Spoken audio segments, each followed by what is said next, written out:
استحکام پاکستان پارٹی نے 13 اکتوبر سے عوامی رابطہ مہم شروع کرنے کا اعلان کر دیا۔ اسلام آباد میں پریس کانفرنس میں پارٹی ترجمان فردوس عاشق امان نے دعویٰ کیا کہ عوام کو سہانے خواب دکھانے والوں نے صرف اپنے مفادات کا تحفظ کیا۔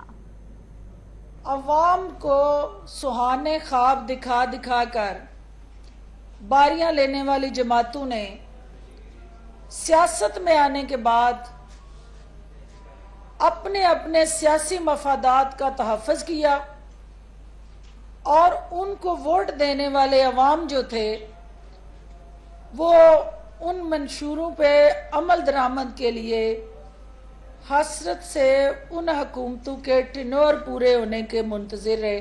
اپنی رجسٹریشن کے مرحلے کے بعد 13 اکتوبر سے جنگ سے عوام سے اپنا جو رابطہ ہے اس کو فعال کرنے جا رہے ہیں۔